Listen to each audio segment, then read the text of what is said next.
Bab 28. Awal dari yang terlupakan. Sebelum langit dipenuhi segel, sebelum dunia mengenal nama Li Yun, ada seorang pemuda biasa yang tak pernah ingin menjadi legenda. Namanya Ji Tian. Di lembah terpencil bernama Lian Hua, Ji Tian hidup sebagai penggembala angin, sebutan mewah untuk pekerjaan nyaris pengangguran. Pagi hari, ia mencatat arah angin untuk para tetua desa. Siang harinya, ia duduk di bukit sambil menulis puisi yang tak pernah rampung. Dan malamnya, ia tidur sambil mendengkur seperti naga lapar. Namun, kehidupan damai itu berubah di suatu pagi saat langit bergetar dan kabut merah menelan seluruh pegunungan utara. Dari langit turun 3 makhluk berjubah hitam. Wajah mereka tertutup topeng logam dengan simbol segel kuno menyala di dahi. "Kami mencari Ji Tian," kata salah satu dari mereka, suaranya dalam dan gaib. Dia membawa warisan yang seharusnya telah hilang. Penduduk desa panik. Ji Tian yang saat itu sedang menyapu daun di pelataran kuil tua hanya bisa menelan ludah. "Aduh, ini pasti karena aku nyolong manisan tetua minggu lalu," gumamnya. Namun belum sempat ia kabur, seorang wanita misterius muncul di hadapannya. Ia berpakaian seperti seorang kultivator elit, jubah putih berkibar dan pedang panjang di punggungnya. Wajahnya datar, tapi indah seperti ukiran dewa. "Namamu Ji Tian?" tanyanya. Ji Tian mengangguk pelan, mencoba tak jatuh pingsan karena aura tekanan spiritual wanita itu. "Kau adalah pewaris pertama dari segel langit. Ikut aku kalau kau ingin hidup." Ada pilihan lain?" Tak lama kemudian, tanah di desa itu meledak. 3 makhluk bertopeng menyerang tanpa peringatan. Wanita misterius itu pun melompat, membuka pedangnya, dan dalam sekali tebas, menghancurkan satu dari mereka menjadi abu bercahaya. Ji Tian terpaku. "Kalau ini mimpi, tolong jangan bangunin aku. Tapi kalau bukan, boleh aku nangis dulu?" Dibawa kabur melalui lorong teleportasi kuno, Ji Tian terlempar ke dunia baru. Dunia sekte-sekte besar, jurus-jurus mistik, dan konspirasi ribuan tahun yang tersembunyi di balik segel langit. Di sanalah awal mula segalanya. Di sanalah kisahnya dimulai. Dan dunia tak akan pernah sama lagi. Bab 29. Gerbang tertutup sekte langit senja. 5 menit setelah diculik oleh wanita misterius bersenjata tajam, Ji Tian masih belum bisa memutuskan mana yang lebih menakutkan, wanita itu, atau fakta bahwa dia sekarang melayang di atas awan tanpa pengaman. "Kalau aku jatuh dari sini, tolong kasih tahu ibuku aku sayang dia. Dan aku belum sempat bayar utang kacang rebus ke Bibi Luo," bisiknya sambil berpegangan pada seutas tali spiritual yang entah kenapa mengambang sendiri. "Berisik," kata wanita itu, "fokuslah, kita hampir sampai." Di depan mereka, kabut membuka perlahan, memperlihatkan sebuah puncak pegunungan dengan sebuah bangunan raksasa berdiri di ujung tebing, sekte langit senja. Gerbangnya tinggi menjulang, terbuat dari batu langit yang bersinar keemasan. Di atasnya, terpahat lambang matahari terbenam dengan tulisan kuno. Hanya mereka yang membawa cahaya dari dalam yang dapat masuk. Itu maksudnya gimana?" tanya Ji Tian. Wanita itu, yang belakangan diketahui bernama Yu Meilan, salah satu murid utama sekte, mengeluarkan liontin dari balik jubahnya dan menempelkannya ke gerbang. Cahaya merah muda memancar, lalu gerbang perlahan terbuka, hanya untuk menutup lagi sesaat kemudian. Gagal ya?" Yu Meilan mendengus. "Kau harus coba sendiri." Ji Tian maju dengan gemetar. Ia tak punya liontin, tak punya aura kuat, tak punya apapun, kecuali rasa lapar. Tapi saat tangannya menyentuh pintu, sesuatu yang aneh terjadi. Segel di dalam tubuhnya yang selama ini tersembunyi bergetar pelan. Cahaya biru muda menyala dari telapak tangannya, lalu menyebar ke seluruh gerbang seperti akar yang tumbuh dalam sekejap. Cahaya itu membuka gerbang sepenuhnya. Para penjaga sekte yang sedang tertidur di pojokan terbangun serempak, beberapa menjatuhkan cangkir teh. Salah satu tetua tua langsung melompat ke tengah lapangan dengan wajah waspada. Siapa yang membuka gerbang warisan dengan kekuatan roh murni? Yu Meilan hanya menunjuk Ji Tian. Yang ini, yang baru saja hampir muntah di langit. Semua mata kini tertuju pada Ji Tian yang berdiri bingung, kotor, dan tampak seperti baru kabur dari dapur. Tetua itu berjalan mendekat, matanya menyorot tajam. Ia menatap Ji Tian dari kepala hingga kaki, lalu bergumam, "Tak salah lagi. Ini nadi warisan pertama, pewaris sejati segel langit." Ji Tian melambaikan tangan pelan. Permisi, bisa saya minta tempat buat mandi dulu?" Bab 30. Ujian api langit. Tak sampai 1 jam setelah tiba di sekte langit senja, Ji Tian sudah diseret ke aula utama bersama para murid baru. Ia belum sempat makan, belum sempat mandi, dan bahkan belum sempat meratapi nasibnya. Tapi para tetua sekte sepertinya tidak peduli apakah kau seorang legenda masa depan atau cuma bocah kelaparan yang tersesat. Salah satu tetua berjanggut panjang dan mata tajam berdiri di atas altar batu dan berseru, "Hari ini ujian api langit akan menentukan siapa yang layak menjadi bagian dari sekte ini."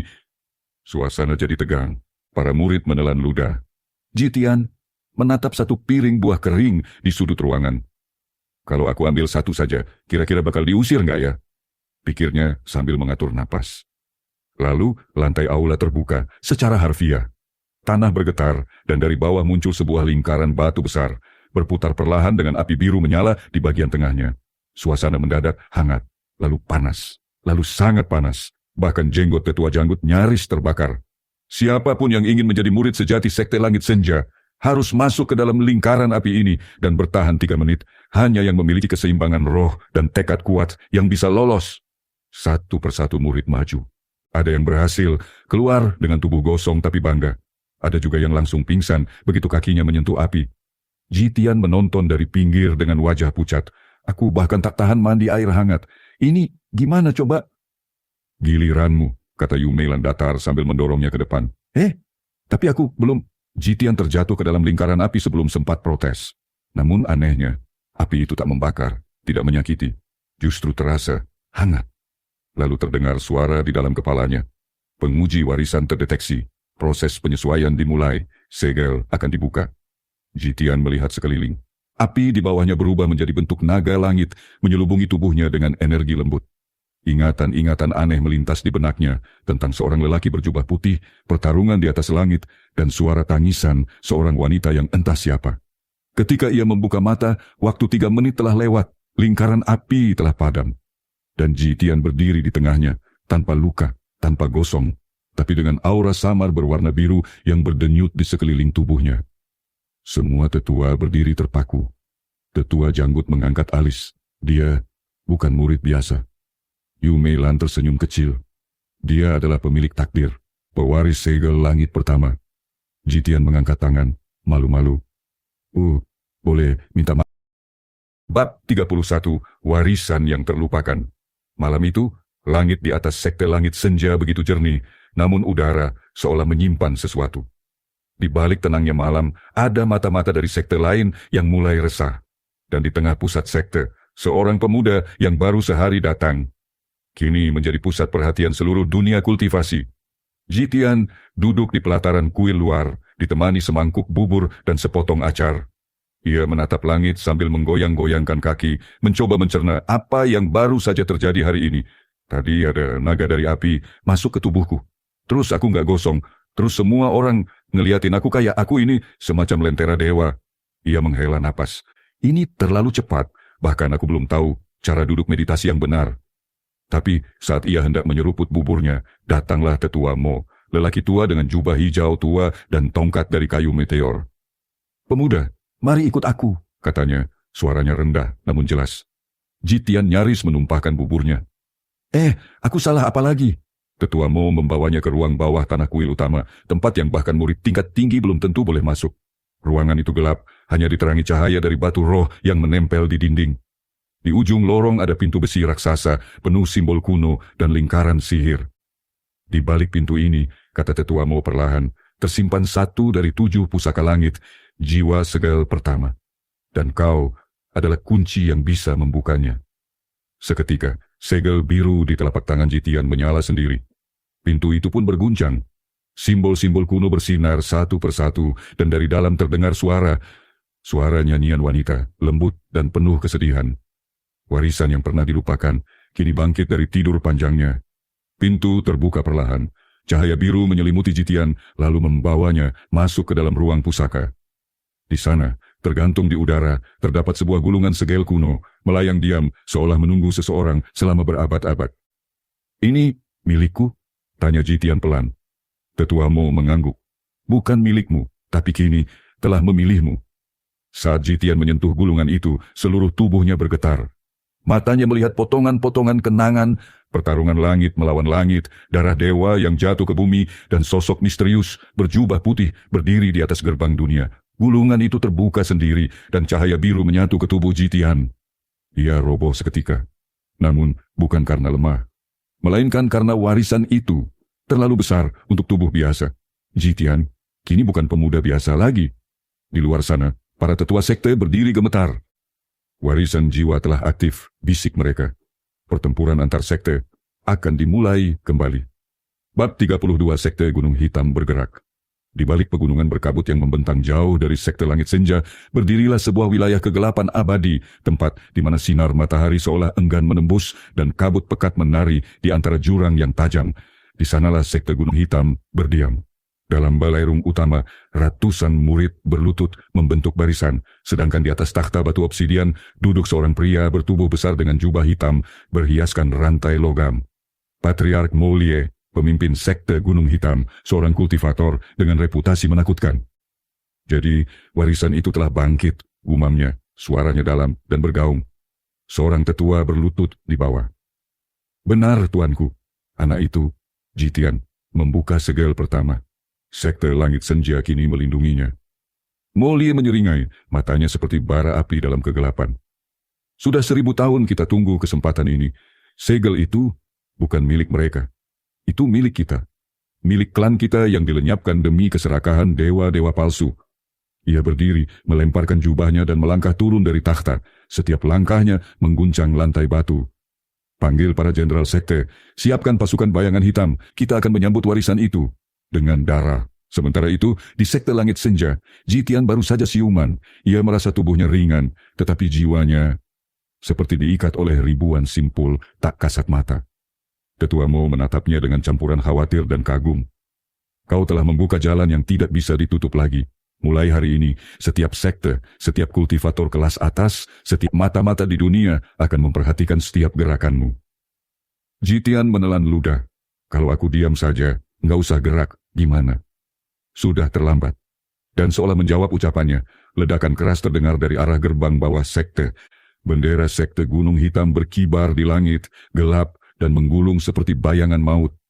Puluhan murid tingkat tinggi telah mengepung, dan salah satu dari mereka berdiri di depan barisan, berjubah hitam, mata merah menyala, aura pembunuh membekukan udara. Kembalikan pewaris segel langit, teriaknya. Atau kami akan ambil sendiri bersama nyawa kalian. Jitian berdiri di sisi tetua Meilan, wajahnya pucat. Ini apa ujian lagi ya? Bab 33 Duel di Gerbang Langit Senja. Langit sore yang biasanya indah, kini dipenuhi awan kelam dan tekanan spiritual yang berat. Di depan gerbang Langit Senja, para murid berjaga dengan wajah tegang. Mereka bukan sedang menunggu kiriman logistik atau kunjungan tetua dari sekte tetangga.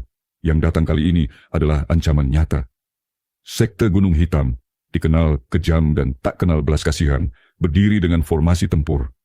Aura para kultivator mereka seperti racun, lambat meresap tapi mematikan. Di barisan paling depan, seorang pemuda tinggi dengan rambut perak berdiri tenang, namun hawa dingin dari tubuhnya membuat tanah di sekitarnya membeku. Namanya He Yanzi, murid inti sekte Gunung Hitam, salah satu 4 belati gelap. Pembunuh elit yang dikenal telah menewaskan 3 tetua sekte dalam duel resmi. Hari ini dia tidak datang untuk sekedar mengancam. Dia datang untuk menantang. Jitian, suaranya lantang, menggetarkan udara. Keluarlah. Jika kau memang layak menyandang warisan segel langit, buktikan di depan dunia. Para murid sekte Langit Senja terdiam. Jitian, yang baru kemarin nyaris jatuh dari tangga kuil karena keliru injak sandal sendiri. Aku bisa pura-pura mati enggak? Bisiknya ke Tetua Meilan. Tetua Meilan menepuk punggungnya. Hadapi saja, siapa tahu kamu mengejutkan dirimu sendiri. Dengan jubah lusuh dan langkah ragu-ragu, Jitian maju ke depan. Sorakan dari sekte Gunung Hitam terdengar penuh ejekan. Beberapa bahkan tertawa terbahak-bahak melihat calon lawan mereka seperti baru bangun tidur. Namun begitu Jitian berdiri di tengah arena, sesuatu dalam dirinya berubah. Segel biru di telapak tangannya menyala. Lingkaran roh membentuk sendiri di bawah kakinya, dan dari langit, cahaya menyerupai pusaran turun menyelimuti tubuhnya. Aura lembut namun kuat mulai memancar, menekan balik aura gelap dari He Yanzi. Mulai duel, seru Tetua Mo dari sisi pengawas. He Yanzi langsung melesat, tangannya berubah menjadi cakar hitam penuh energi racun. Jitian, dia mengangkat tangan secara refleks, dan tiba-tiba formasi pelindung muncul di depannya, memblokir serangan itu sepenuhnya. Mata He Yanzi melebar. Formasi itu bukan formasi biasa. Itu adalah formasi pelindung Dewa Langit, teknik tingkat tinggi yang telah punah sejak ratusan tahun lalu. Mustahil, bagaimana kau bisa? Jitian melompat ke belakang. Aku juga nggak tahu, tangan ini bergerak sendiri, sumpah. Pertarungan berlanjut. Setiap serangan He Yanzi ditepis oleh kekuatan aneh dari dalam Jitian. Tubuhnya seolah bergerak berdasarkan naluri yang bukan miliknya. Lalu, ketika He Yanzi melepaskan serangan pamungkas, bayangan 1000 belati, Jitian hanya berdiri diam. Dan kemudian, segel di dadanya bersinar terang. Waktu seolah berhenti. Satu sosok ilusi muncul di belakang Jitian, sosok berjubah putih dengan mata tajam dan rambut panjang terurai. Sosok itu mengangkat tangannya, dan seluruh arena terguncang. Serangan He Yanzi terhenti di udara, lalu hancur berantakan. Pemuda itu terlempar puluhan meter, jatuh tak sadarkan diri. Keheningan melanda. Para tetua berdiri ternganga. Jitian memegang kepalanya. Aduh, aku pusing banget. Lalu pingsan. Hari itu, dunia kultivasi mencatat sebuah nama baru. Jitian, pewaris segel langit pertama. Namun, kemenangan ini hanyalah awal dari perang yang jauh lebih besar. Bab 34 mata-mata di antara kita. Kemenangan Jitian atas He Yanzi mengguncang dunia kultivasi. Banyak yang tidak percaya bahwa pemuda tanpa latar belakang itu bisa menumbangkan salah satu murid terkuat sekte Gunung Hitam. Tapi yang lebih mencengangkan, ia melakukannya tanpa benar-benar tahu caranya. Di sisi lain, kemenangan itu membuat Jitian jadi bahan pembicaraan utama di pasar, warung teh, bahkan sampai di kedai penjual bubur langganannya. Namun, tak semua senang. Di balik kemeriahan dan sorak-sorai kemenangan, ada sepasang mata yang menatap dari balik bayangan kuil utama. Mata itu dingin dan penuh niat busuk. Di ruang perawatan, Jitian baru siuman. Dengan rambut berantakan dan tangan masih terikat infus roh, ia mengerang sambil memegang dahi. Kenapa setiap kali aku bertarung selalu pingsan di akhir? Apa ini semacam kutukan? Tetua Meilan duduk di sampingnya sambil menyeduh teh. Kamu harus bersyukur pingsannya setelah menang, bukan sebelum bertarung. Jitian mendesah. Kalau bisa sih, aku pilih nggak bertarung sama sekali. Namun sebelum bisa lanjut mengeluh, datanglah Tetua Mo dengan wajah serius. Ia melemparkan gulungan kecil ke pangkuan Jitian. Kita punya masalah. Ada sesuatu yang aneh terjadi. Jitian membuka gulungan itu, memperlihatkan denah tempat penyimpanan pusaka. Di salah satu bagian, tanda khusus menyala merah. Tanda bahwa segel pertahanan di ruang penyimpanan pusaka telah terganggu. Kami mencurigai ada mata-mata dari sekte musuh yang menyusup ke dalam, kata Tetua Mo pelan. Jitian membeku.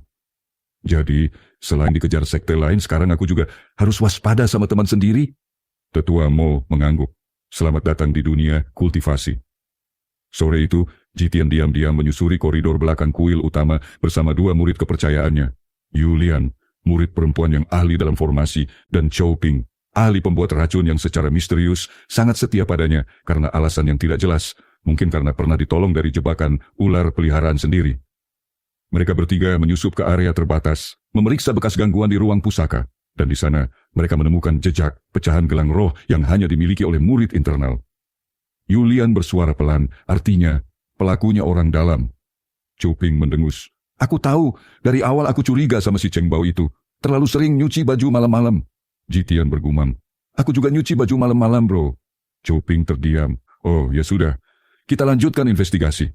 Namun tanpa mereka sadari, di balik patung batu di ujung lorong, sepasang mata kembali memandangi mereka.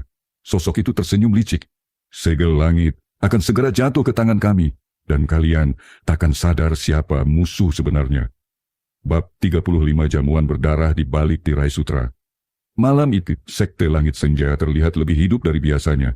Lentera berwarna keemasan menggantung di sepanjang pelataran utama, iringan musik kuno mengalun lembut, dan aroma masakan spiritual memenuhi udara. Para murid tertawa, para tetua mengangguk puas, dan Jitian berdiri di tengah panggung utama dengan wajah kaku.